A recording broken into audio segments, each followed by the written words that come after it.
Prodi Indonesia UI sendiri itu punya mata kuliah yang lebih unik daripada Prodi Indonesia yang lainnya. Bahasa isyarat yang dimana itu sangat-sangat gak dipelajarin di SMA. Mata kuliah yang mengangkat atau menarik emosi kita untuk lebih kreatif ya. Semuanya udah disediakan tuh di situ, termasuk tadi dosen yang sangat dekat dengan mahasiswa, sangat mengayomi gitu, kita mau apa dibantuin, kita mau belajar apa dikasih tahu gitu. Karena bahasa Indonesia itu semakin dipelajari oleh penutur asing, ada juga peluang bagi lulusan untuk menjadi instruktur atau guru bahasa Indonesia untuk penutur asing. Preservasi cerita rakyat melalui virtual reality. Jadi VR, jadi kita Prodi Indonesia kolaborasi dengan anak-anak Fasilkom UI.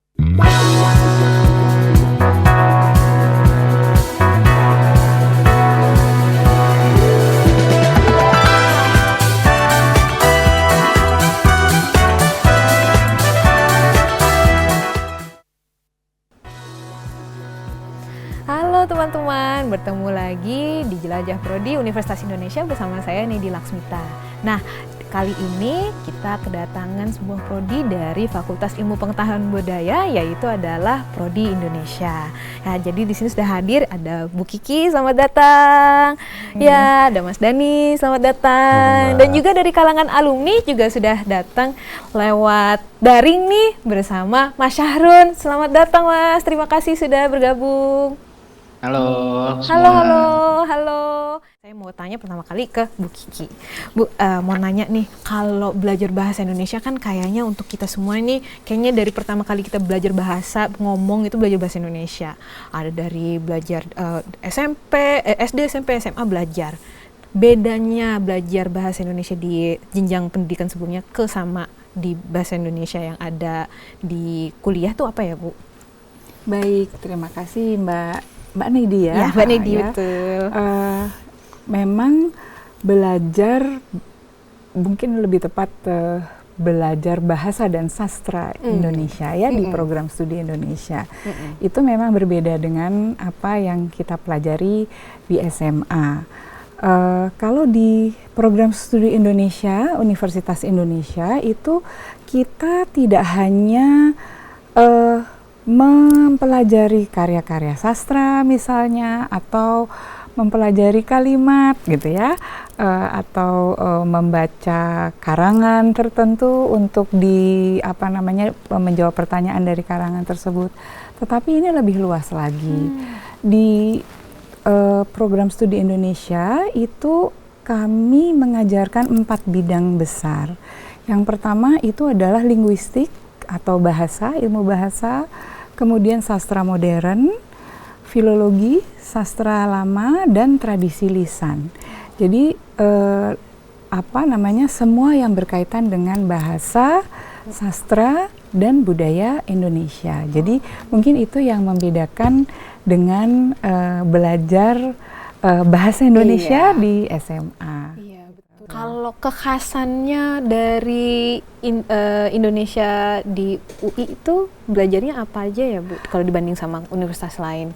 Oke. Kalau dibandingkan universitas lain itu mungkin pertama adalah kami itu sudah mulai melakukan pemanfaatan teknologi digital untuk menganalisis bahasa dan budaya, juga sastra. Jadi kami memperkenalkan perangkat perangkat lunak untuk mendapatkan data bahasa. Nanti mungkin teman kita bisa menjelaskan juga pengalaman dia begitu ya. Lalu data itu kemudian bisa dilihat dari berbagai aspek karena sudah ada prosedur ya yang secara otomatis bisa dilaksanakan, dan itu mungkin membedakan prodi Indonesia dengan prodi di universitas lain. Satu hal lagi Mbak Nedi, kami ini sudah diakreditasi secara internasional oleh APHSG. Itu singkatannya Accreditation Agency in Health in Social Sciences. Jadi kami baru mendapatkan keputusan itu tahun lalu ya untuk mendapatkan akreditasi. Selamat Ibu. Terima kasih. Selamat. Pasti ngurusinnya banyak banget Luar tuh. biasa. Tapi saya baru tahu nih kalau misalnya itu adalah apa ya? Ini kan program studi yang pembelajarannya lokal tapi juga bisa diakreditasi secara internasional ya dalam bentuk Betul. pembelajarannya Iya, ya. iya. Saya mau nanya dulu ke mahasiswanya, Mas Dani. Boleh. Mas Dani, tadi udah dijelasin gimana apa bedanya segala macam. Apakah itu salah satu yang bikin Mas Dani itu pengen masuk ke Indonesia di Prodi Indonesia di UI ini atau punya reasoning lain ini, punya alasan lain? Oke, alasan lain adalah kenapa saya bisa masuk ke Prodi Indonesia di tahun 2023 saat itu. Saya bergerak dari hobi saya itu menulis gitu. Pertama itu, lalu saya tergerak dari situ. Terus saya melihat ada guru saya yang alumni Prodi Indonesia juga, di mana dia ngejelasin bahwasannya Prodi Indonesia di UI itu memang beda kan gitu. Di mana di dalam Prodi Indonesia UI sendiri itu punya mata kuliah yang lebih unik daripada Prodi Indonesia yang lainnya. Salah satu contohnya adalah bahasa isyarat. Wow. Kita mempelajari tentang muatan bahasa isyarat yang di mana itu menjadi sekarang itu menjadi mata kuliah wajib untuk angkatan 2025 saat ini. Gitu, dan itu jadi sesuatu insight yang bagus juga dan menarik juga untuk selain untuk diri sendiri, ternyata Prodi Indonesia juga mengembangkan salah satu mata kuliah yang bermanfaat untuk orang lain. Selebih itu adalah mata kuliahnya sangat-sangat disabilitas friendly gitu. Itu yang membuat saya jadi tergugah karena saat itu saya sangat-sangat sangat-sangat aware dengan yang namanya isu-isu disabilitas seperti itu. Nah, sebelumnya saya mau nanya lagi ke Mas Syahrun yang ada di ruang daring. Mas Syahrun, terima kasih ya sudah mau bergabung nih di sela-sela kesibukannya. Ya, sama-sama. Seru juga kelihatannya nih ngobrol-ngobrolnya kita. Iya, Mas boleh dong sharing sekarang kesibukannya gimana dan juga mungkin sedikit cerita tentang perjalanan karirnya Mas setelah lulus dari Indonesia nih, Prodi Indonesia. Ya, oke. Sekarang aku kerja sebagai head writer di Temata Studios. Itu production house film. Kalau ditanya kesibukannya apa setelah kuliah, sebenarnya sama ya kayak mahasiswa juga. Bapak Ibu dosen mengejar deadline. Kerjaannya sih kejar deadline. Setelah lulus sih banyak yang lumayan lah produktif. Ada beberapa film yang sudah dikerjakan. Saya ingat bahkan Bu Kiki waktu itu habis sidang, Bu Kiki yang nguji, itu saya langsung syuting hari yang sama. Produktif Jadi, banget nih Mas. Iya, jadi kalau ditanya apa setelah kelulusan yang terjadi ya kurang lebih sama seperti di kampus kerjaannya. Cuma ya bedanya sekarang ruang lingkupnya kalau tadinya kita spesifik di belajar bahasa, budaya, dan sastra gitu ya. Sekarang sih itu ilmunya udah kepake buat jadi tulisan gitu. Udah dibikin ke medium yang lain lah, alih wahana ke film gitu-gitu. Oke. Jadi ranahnya udah langsung ke dunia praktikal yang kayak langsung istilahnya ini cukup, kalau menurut Mas sendiri cukup linear nggak Mas? Dari apa yang dipelajari itu sampai sekarang dipraktikkan di mana Temata Studios ini Mas? Ya, sebenarnya sangat linear karena kebutuhannya penulis itu yang paling utama udah pasti kemampuan bahasanya. Dan ketika waktu dulu belajar di kampus itu memang banyak sekali bacaan, tentu tugas-tugas baca dan harus ngasih laporan gitu, dan itu karena banyak baca, lalu juga di sisi lain kita belajar linguistiknya, sisi sainsnya gitu, bahasanya tuh gimana cara memformulasikan bahasa. Ketika masuk ke industri menulis, ketika masuk ke industri film itu sangat kepake karena jadi kita punya istilahnya kita punya bekal yang lebih lah. Kita tahu gimana bisa memainkan bahasa, kita belajar puisi bahkan gimana cara masukin perasaan ke dalam tulisan, itu semuanya kepake sebenarnya.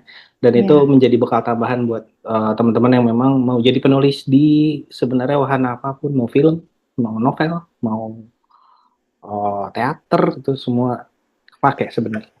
Wah, seru banget. Berarti memang wawasannya itu nggak hanya untuk menjadi bekal, tapi jadinya membuka kesempatan-kesempatan baru lagi ya untuk kayak membuat gimana ini cara buat skrip yang bagus, gimana ini cara skrip yang kayak misalnya penggunaan bahasa dalam conversation, dalam keseharian ngobrol tuh kayak gimana tuh pasti juga lebih banyak ya, lebih kaya gitu. Oke. Apakah kayak gitu kelas-kelasnya Bu? Apa namanya saat belajar tentang sastra, tentang menulis gitu, apakah ada mungkin mata kuliah khusus yang di istilahnya apa ya, di desain untuk berpikir kreatif dan segala macamnya Bu? Sangat banyak ya. Memang ada berbagai mata kuliah ya.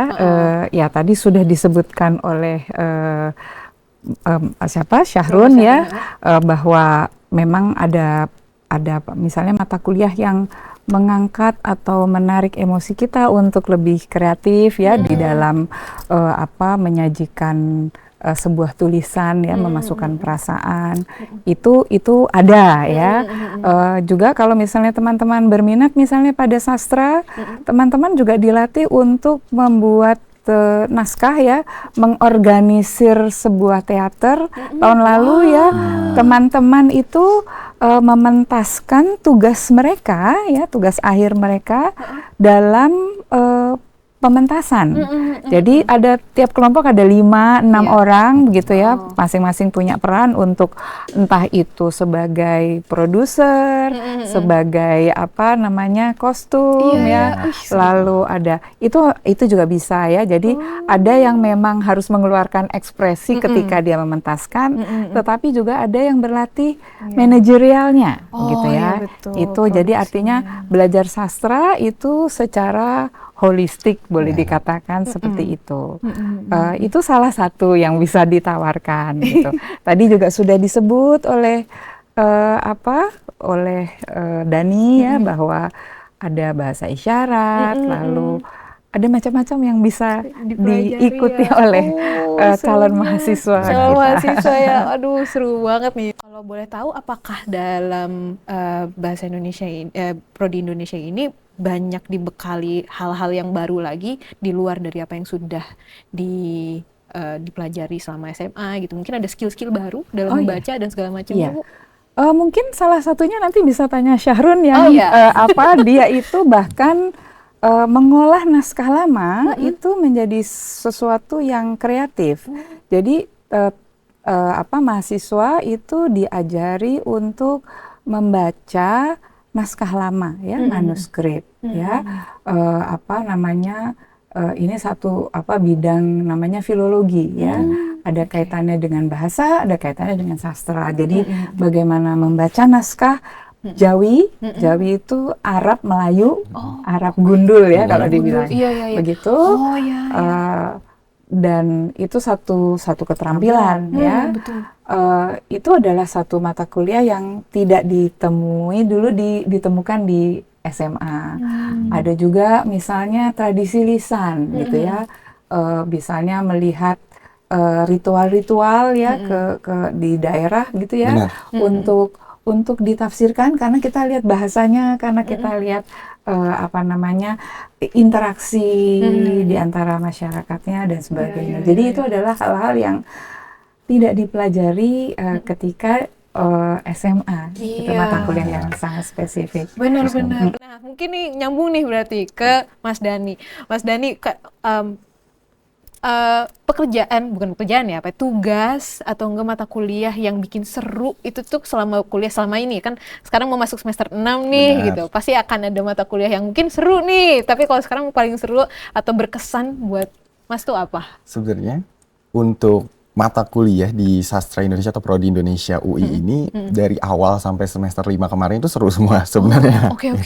Tapi ada beberapa hal yang menurut saya itu berkesan dari mata kuliah yang ada di Prodi Indonesia. Salah satunya tadi udah saya mention, yaitu bahasa isyarat yang dimana itu sangat-sangat gak dipelajarin di SMA. Terus itu hal yang baru buat saya. Terus lalu saya juga sempat ikut penelitian-penelitian bahasa dan juga tradisi. Salah satunya adalah kemarin terakhir itu saya preservasi cerita rakyat melalui virtual reality. Jadi VR, jadi kita Prodi Indonesia kolaborasi dengan anak-anak Fasilkom UI untuk melestarikan cerita rakyat yang udah mungkin mengendap di mana gitu ya, di nggak ada lagi di telinga anak-anak. Jadi kita buat tidak hanya lewat tulisan, tapi kita lewat secara interaksi, secara imersif melalui VR. Gitu. Jadi penggabungan antara sastra atau tradisi lisan dengan teknologi yaitu VR, virtual reality. Dan kemarin kami lolos pendanaan PPI UI, DIRBT, Direktorat Inovasi dan Riset Berdampak Tinggi untuk terjun ke Labuan Bajo langsung bersama dosen tradisi lisan yaitu Kak Syariah saat itu. Wah, selamat. Senang dengernya. Pasti ini akan jadi wahana eksplorasi juga nih untuk kayak bagaimana pengadaptasi menceritakan lagi ya. Benar. Boleh tahu nggak itu cerita rakyatnya namanya apa? Mungkin teman-teman bisa cari-cari gitu. Cerita rakyat yang sedang kami untuk godok ya, istilahnya gitu, itu hampir semua cerita rakyat di Nusa Tenggara Timur. Karena fokus kami adalah bagaimana cerita rakyat, kita melihat masalahnya adalah cerita rakyat di Indonesia bagian timur itu masih kurang sekali dikembangkan. Yang terdengar kan adalah cerita rakyat yang ada di Jawa gitu kan. Jadi kita punya masalah, kita berangkat dari masalah itu bahwasanya kita mau melestarikan cerita rakyat yang ada di Indonesia Timur. Salah satunya yang jadi fokus kami adalah di Nusa Tenggara Timur, Labuan Bajo. Seperti itu. Dan itu juga Mbak, di Prodi Indonesia, seperti yang Bu Kiki tadi udah mention bahwasannya Prodi Indonesia sekarang menggabungkan dunia digital atau teknologi gitu kan untuk perkembangan pembelajaran gitu. Salah satu mata kuliah yang sangat-sangat luar biasa di Sastra Indonesia atau Prodi Indonesia UI itu adalah kemarin yang diampu oleh Bu Kiki, yaitu Sains Data Kebahasaan. Itu sangat berguna di dunia karir saya terutama gitu. Itu adalah Sains Data Kebahasaan itu bagaimana kita mempelajari struktur bahasa dan bagaimana bahasa itu diproses melalui salah satu software yang bernama Encode. Nah, Encode itu adalah untuk salah satu software untuk menganalisis bahasa melalui software itu yang sudah dikembangkan oleh Anthony Lawrence. Itu. Jadi itu nggak hanya untuk bahasa Indonesia tapi sebenarnya semua bahasa. Nah, di situ untuk saya pribadi kegunaannya adalah saya kemarin sempat direkrut oleh salah satu agensi untuk membuat basic data untuk perkembangan AI. Jadi kan AI itu butuh bahasa. Benar. Untuk misalnya kita ketik nih, tolong ceritakan tentang sesuatu gitu kan, atau tolong kerjakan hal ini. Untuk mengerti itu semua, AI butuh yang namanya big data. Nah dari situ kita bergerak pertama dari data bahasa dulu. Dan situ adalah fungsinya dari Prodi Indonesia untuk mengkurasi, mengkoreksi bahasa yang benar dan baik melalui itu semua. Untuk big data atau base data dari AI dibuat seperti itu. Sekarang mungkin saya mau nanya lagi nih ke Mas Syahrun. Mas Syahrun, kan sekarang udah kerja, sekarang udah mulai meniti karir, jadi head writer juga untuk ngejar-ngejar deadline segala macam. Kalau dalam perjalanan karir Mas, itu apakah Mas punya semacam, tadi ngomongin soal bekal ya, ada bekal yang tersendiri yang membantu Mas dalam pekerjaan, atau mungkin juga ada tantangan juga tersendiri Mas sebagai lulusan dari Prodi Indonesia Mas di dunia karir? Iya, bekalnya dari Prodi Indonesia itu sebenarnya banyak banget, termasuk tadi yang sudah kita sebutkan juga perihal bahasa gitu ya. Bahasa tentu bekal yang sangat baik kalau misalkan kita mau menjadi penulis gitu. Cuma di sisi lain ada juga bekal-bekal kayak yang paling mudah itu kerjasama misalnya. Karena dulu waktu kita di kampus, waktu kita banyak tugas kan ya, banyak tugas yang dikerjain, banyak juga yang memang harus kita benar-benar jadi kerjasama gitu sama teman-teman. Nah itu tuh bekal yang menurutku nggak tergantikan tuh, lumayan, karena memang ternyata dinamika kerja tuh tidak jauh berbeda dari situ. Dan ketika kita bisa bekerja sama, waktu misalkan ngerjain teater itu juga kerjasamanya luar biasa itu. Sampai nginep-nginep, sampai nungguin lighting. Iya. Banyak banget yang dilakuin untuk bisa melakukan pementasan itu, dan itu kepake di dunia kerja kalau misal apalagi dunia kreatif ya. Terus kalau ditanya apa tadi, bekal lagi, masih bekal sih. Itu tentu tadi yang Bu Kiki sempat ngomongin juga, kemampuan kita memahami konteks kebudayaan Indonesia misalnya. Itu sangat kepake. Dulu aku waktu kuliah itu sempat membantu pengembangan development film Satria Dewa Gatot Kaca sebagai tim penulisnya lah gitu. Dan di situ ya mau nggak mau kita hubunginnya, karena waktu itu kondisi kondisi pengembangan filmnya tuh ini kita bawa kemana ya?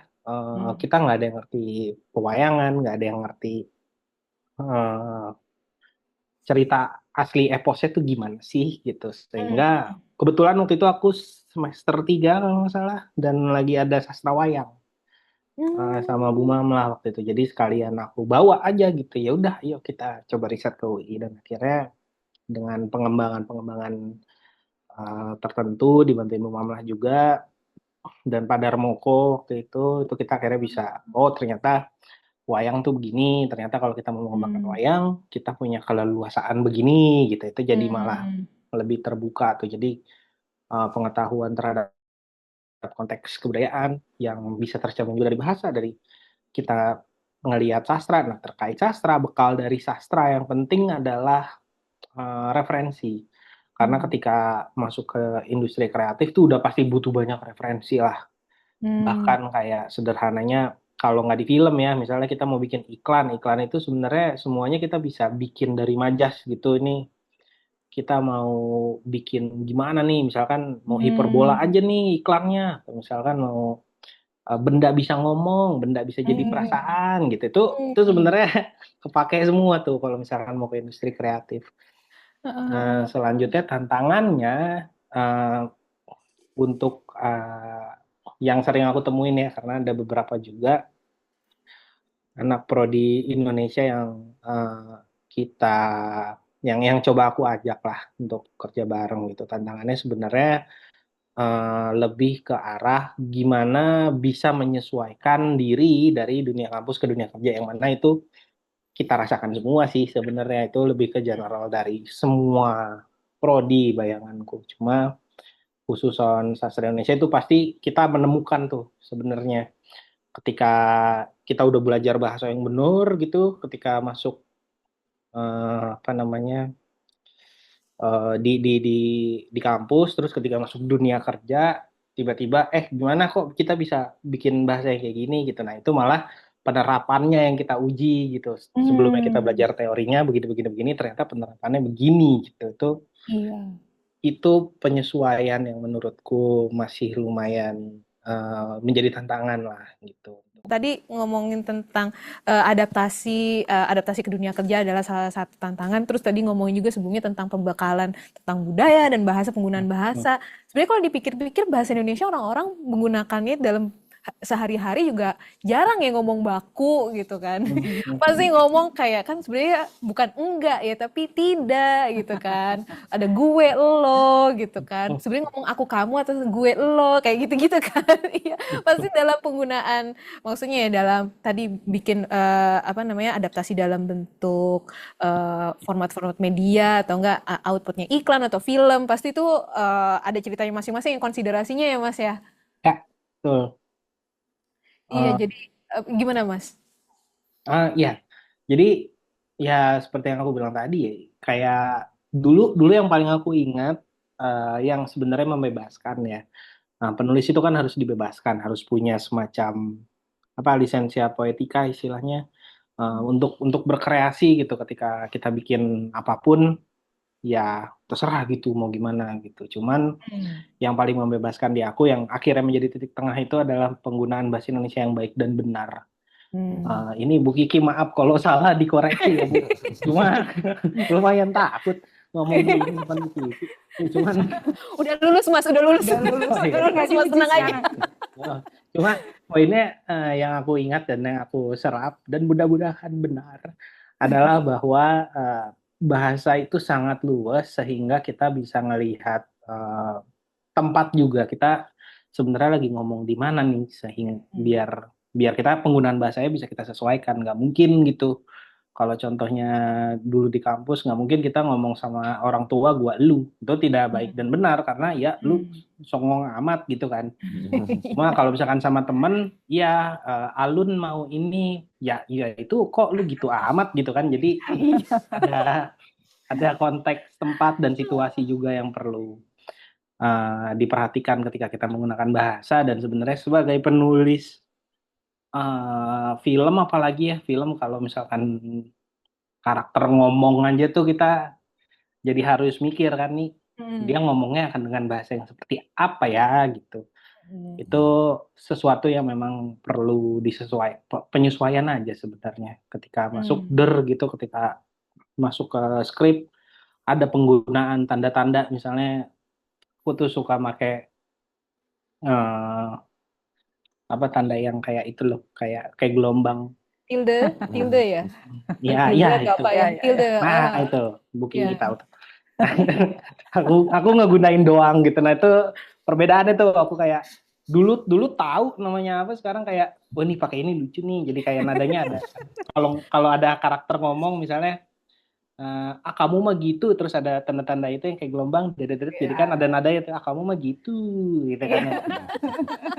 Nah, itunya tuh ada ekspresi dengan tulisan ya. Itu yang malah sebenarnya berguna sekali ya, cuma penyesuaiannya biasanya kalau dari lulusan kita yang perlu lebih perlu gitu waktu ya. juga. Berarti benar ya Bu, lulus. Oke deh.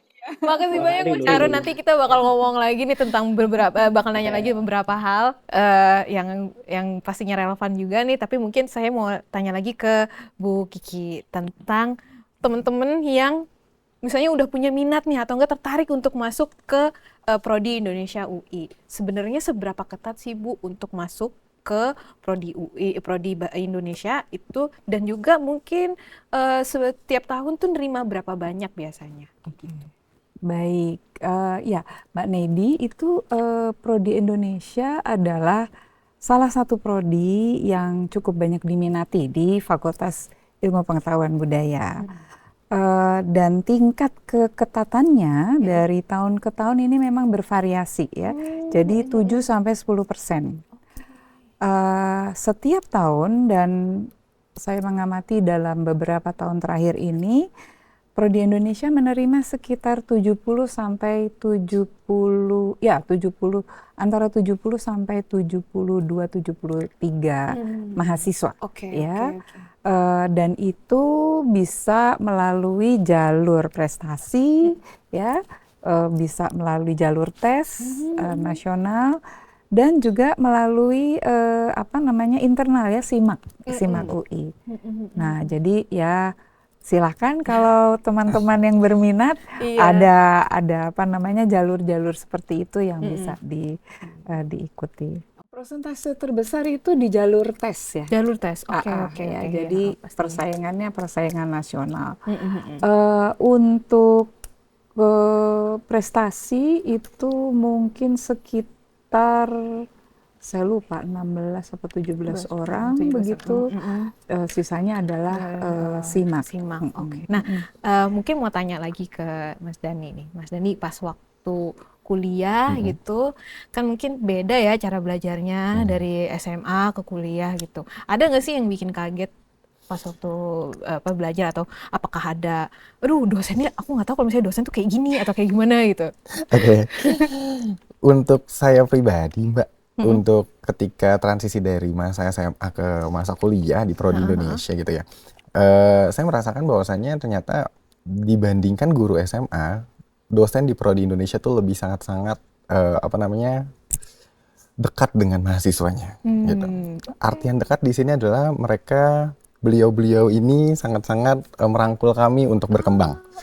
Salah satunya yang saya bilang adalah saya bisa mendapatkan kesempatan untuk bisa melakukan penelitian gitu. Bu Kiki juga sering banget melakukan penelitian gitu kan. Akhirnya mengajak mahasiswa yang lain. Ini membuat saya merasa, wah ternyata kita ini mahasiswa bukan hanya sebagai objek yang diajar, tapi objek yang diajak kerjasama dan berkolaborasi. Ini adalah sesuatu yang menurut saya jarang banget didapetin dimanapun. Karena kita mendapatkan kan antara pengajar dan murid itu biasanya ada gap. Kita tetap ada yang namanya saling menghormati, tapi di sini bukan masalah antara jarak, tapi ini masalah antara kita itu saling bekerja sama dan saling melengkapi di sini. Karena konteksnya di sini kita tidak saling tidak saling tumpang tindih, tapi lebih kayak kita rangkul bareng-bareng, kita berkembang bersama-sama untuk prodi Indonesia ini. Gitu. Itu juga kita bisa dapat sesuatu yang benar-benar di luar dari ekspektasi belajar kita di prodi Indonesia. Gitu. Oh ternyata prodi Indonesia setelah kita masuk baru kita tahu tuh seluas itu. Benar-benar seperti samudra gitu, dihamparkan semua, kita tinggal pilih mau kemana. Kita mau berlayar kemana, kita benar-benar disajikan itu semua. Dan itu adalah pilihan untuk kita, mahasiswa, sebagai mahasiswa. Mau mendalami lebih dalam sesuai minatnya yang kayak gimana gitu ya, apa yang bisa dipelajari lebih dalam juga gitu ya. Artinya tidak monoton. Tidak monoton. Betul, mungkin saya mau nanya lagi ke Bu Kiki tentang profil lulusan. Iya, jadi tadi kan kita udah ngeliat nih Mas Syahrun tuh yang wah udah keren banget nih, udah kerja di sebuah studio kreatif ya, studio produksi gitu. Kalau secara umum mungkin secara general kita ngelihat lulusan dari prodi Indonesia ini tuh bagaimana sih Bu? Jadi kalau dilihat dari karakternya tentu saja ini biasanya kan kami punya semacam pandangan visioner gitu ya, lulusannya seperti apa gitu ya. Jadi tentu saja kami mengharapkan lulusannya itu selain mampu berbahasa Indonesia, tadi seperti yang dikatakan oleh Syahrun sesuai dengan konteksnya, boleh pakai bahasa baku pada saat resmi, boleh bahasa gaul pada saat yang informal gitu ya. Tetapi juga mahasiswa yang mampu menanggapi fenomena-fenomena kebahasaan dengan ilmu-ilmu yang dipelajari. Ya, jadi baik secara budaya maupun secara ilmu bahasa begitu ya. Tentu saja kami juga mempunyai visi bahwa mahasiswa ini harus setidaknya punya kemampuan untuk mampu menanggapi kondisi-kondisi sosial kebahasaan dengan ilmu-ilmu yang dipelajarinya ya. Misalnya tadi sudah ada Syahrun ya, dia menerapkan filologi untuk industri kreatif misalnya ya. Ini juga Dani misalnya ya, nanti dia akan sangat kreatif untuk mendokumentasikan cerita-cerita rakyat baik secara oral maupun secara visual gitu ya. Itu adalah salah satu profil yang diharapkan gitu ya di dalam lulusan-lulusan kita. Tapi kalau dilihat dari pekerjaannya, ini bisa jadi variatif ya, karena ada berbagai keterampilan yang ditawarkan di prodi Indonesia yang berkaitan dengan kebahasaan, sehingga tadi prospek lulusan prodi Indonesia itu cukup luas. Ya, tadi sudah dikatakan ada industri kreatif ya. Kemudian dalam relevansi global misalnya, karena bahasa Indonesia itu semakin dipelajari oleh penutur asing, ada juga peluang bagi lulusan untuk menjadi instruktur atau guru bahasa Indonesia untuk penutur asing. Selain tentu saja di tingkat akademis ya, itu bisa menjadi dosen, bisa menjadi guru, bisa menjadi peneliti ya. Tetapi juga ada yang bekerja di bidang media untuk misalnya editor, penyunting. Dan ini mungkin kalau dari teman-temannya Mbak Nedi dari komunikasi, teman-teman dari Prodi Indonesia juga banyak yang menjadi jurnalis di media cetak, digital atau cetak dan digital ya, karena juga ada di situ dibutuhkan kemampuan berbahasa juga dan analisis bahasa ya. Lalu di bidang pemerintahan juga bisa misalnya menjadi konsultan untuk kebijakan publik ya, dalam kebijakan publik, dokumen dokumentasi dokumen-dokumen resmi. Kemudian juga bisa di bidang penerjemahan, misalnya mereka menjadi penerjemah. Tentu saja ada kemampuan bahasa lain yang juga perlu dikuasai. Jadi sebetulnya sangat variatif dan prospeknya sangat luas gitu ya. Oke deh, nah mungkin kita udah mau masuk ke bagian akhir dari episode kali ini. Jadi sebelum kita menutup, biasanya kita mau memberikan nasihat-nasihat nih, dan juga pesan-pesan gitu untuk teman-teman calon mahasiswa nih yang punya minat tentang bahasa Indonesia, udah ngedenger ceritanya nih dari kaprodinya, dari mahasiswanya, dari alumninya juga, dari Mas Syahrun nih. Kira-kira apa sih istilahnya kayak apa ya? Beratnya tuh ujangan gitu, enggak ya? Kayaknya enggak ujangan, tapi mungkin pesan-pesan gitu. Mungkin bisa dimulai dari Mas Syahrun ya. Mas Syahrun, tentang misalnya Mas punya ide, bukan ide ya, pesan-pesan atau nasihat gitu untuk para calon mahasiswa nih. Silakan Mas. Iya, buat yang lagi nyari gitu ya, lagi bingung-bingung gitu ya.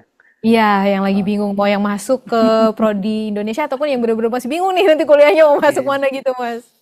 Ya, nggak apa-apa bingung. Nasihatku sih selamat bingung karena memang perlu dipikirin baik-baik.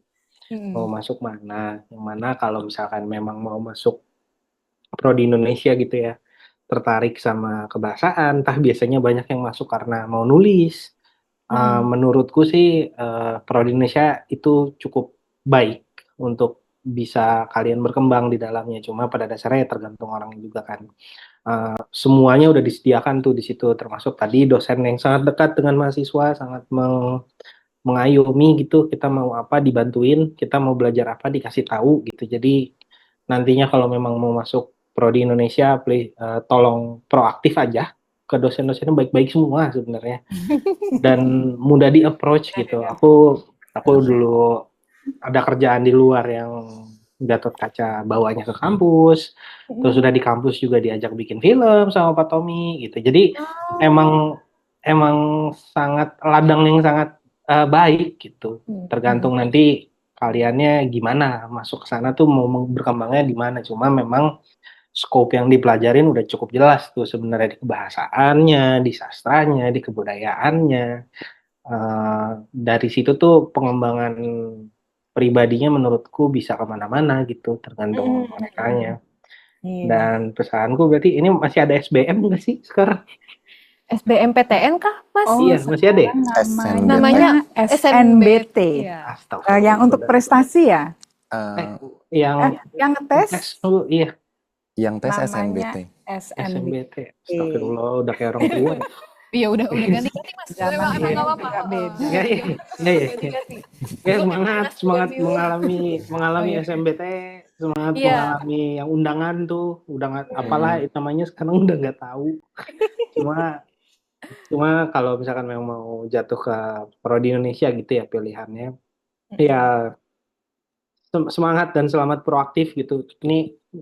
Ini sumber ilmunya di mana-mana gitu. Jadi semoga pada ini ya, jadi pada tertarik ya setelah saya ceritain ya. Terus soalnya. Kembali ke sini mungkin pertanyaan dari Mas Dani. Mas Dani silahkan kalau misalnya ada kesan untuk teman-teman calon mahasiswa. Oke. Untuk teman-teman mahasiswa mungkin ya, yang sama seperti tadi Mas Syahrun masih bingung gitu ya, kira-kira masih bingung gitu, tenang aja teman-teman. Prodi Indonesia itu laboratoriumnya satu Indonesia ini, gitu ya. Jadi Prodi Indonesia itu tidak hanya skup kecil, bukan hanya tentang bahasa Indonesia, tapi satu Indonesia ini adalah semuanya laboratorium Prodi Indonesia. Kita bisa menelaah dari segi cerita rakyat atau budayanya, bahkan bahasanya gitu kan terutama gitu ya. Nah, kalau yang masih bingung, ya tentukan dari sekarang gitu bahwasanya Prodi Indonesia sebenarnya tempat yang terbaik untuk kalian berkembang untuk menjadi seseorang yang lebih kreatif dan lebih lebih bisa menerapkan yang sebenarnya adalah minat tersembunyi kalian tapi kalian masih denial gitu ya.